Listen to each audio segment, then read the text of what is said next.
অধ্যায় ২৪।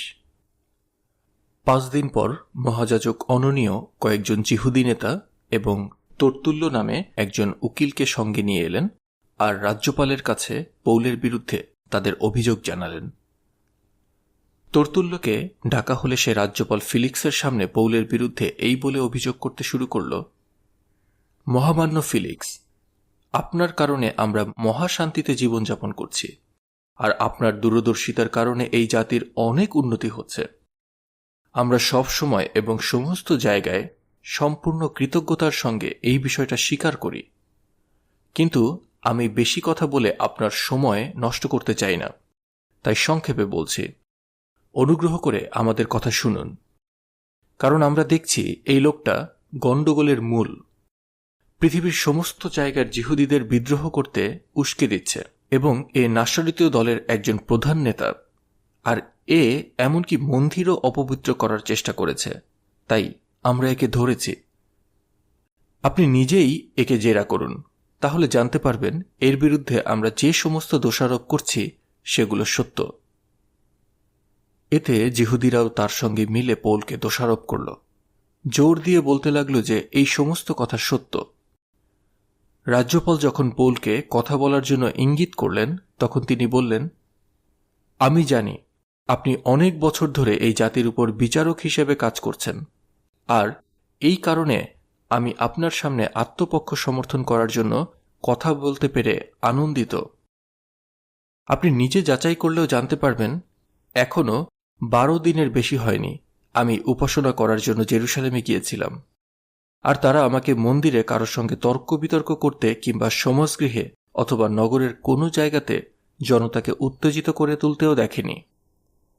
এছাড়া এইমাত্র তারা আমার বিরুদ্ধে যে সমস্ত অভিযোগ করেছে সেগুলোর প্রমাণও তারা আপনাকে দিতে পারবে না, কিন্তু আপনার কাছে আমি এটা স্বীকার করি, তারা যেটাকে দল বলে সেই দলের উপাসনার রীতি অনুযায়ী আমি আমার পূর্বপুরুষদের ঈশ্বরকে পবিত্র সেবা প্রদান করছি, আর ব্যবস্থায় এবং ভাববাদীদের গ্রন্থে যে সমস্ত বিষয় লেখা রয়েছে সেগুলো আমি বিশ্বাস করি। আর এই লোকদের মতো আমিও ঈশ্বরের উপর এই প্রত্যাশা করি যে ধার্মিক ও অধার্মিক উভয় প্রকার লোকের পুনরুত্থান হবে। এই কারণে আমি সবসময় ঈশ্বরের এবং লোকদের সামনে এক শুদ্ধ বিবেক বজায় রাখার জন্য প্রাণপণ চেষ্টা করি। বেশ কয়েক বছর পর আমি জেরুসালেমে গিয়েছিলাম, যাতে আমার জাতির জন্য সংগ্রহ করা দান তাদের দিতে পারি আর সেই সঙ্গে বলি উৎসর্গ করতে পারি। এই বিষয়গুলো করার সময় তারা আমাকে মন্দিরে রীতিগতভাবে সূচি অবস্থায় দেখতে পায়, তবে সেখানে জনতার কোনো ভিড়ও হয়নি কিংবা কোনো গণ্ডগোলেরও সৃষ্টি হয়নি।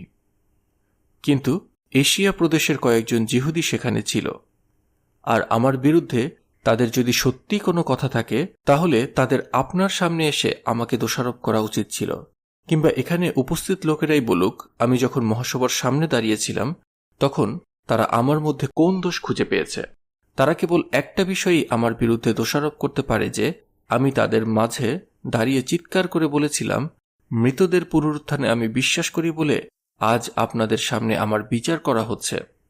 কিন্তু ফিলিক্স যেহেতু প্রভুর পথ সম্বন্ধে ভালোভাবে জানতেন, তাই তিনি তাদের এই বলে বিচার স্থগিত রাখলেন, প্রধান সেনাপতি লুসিও যখন আসবেন তখন আমি এই ব্যাপারে সিদ্ধান্ত নেব। এরপর তিনি সেনাপতিকে আদেশ দিলেন যেন এই ব্যক্তিকে বন্দী করেই রাখা হয়, তবে কিছুটা স্বাধীনতাও যেন দেওয়া হয়, আর তার লোকেরা যদি তার সেবা যত্ন করতে চায় তাহলে যেন কোনোরকম বাধা দেওয়া না হয়। কিছুদিন পর ফিলিক্স তার স্ত্রী দ্রুসিল্লাকে সঙ্গে নিয়ে এলেন। দ্রুসিল্লা একজন যিহুদি ছিলেন।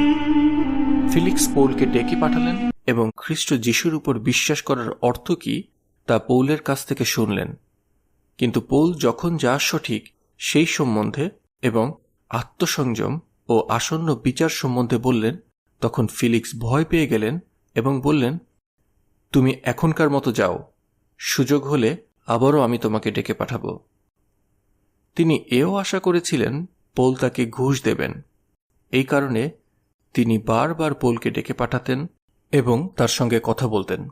কিন্তু 2 বছর কেটে যাওয়ার পর ফিলিক্সের পদে পর্কিও ফিস্ট নিযুক্ত হলেন, আর ফিলিক্স যিহুদিদের খুশি করতে চেয়েছিলেন বলে পৌলকে বন্দী অবস্থাতেই রেখে গেলেন।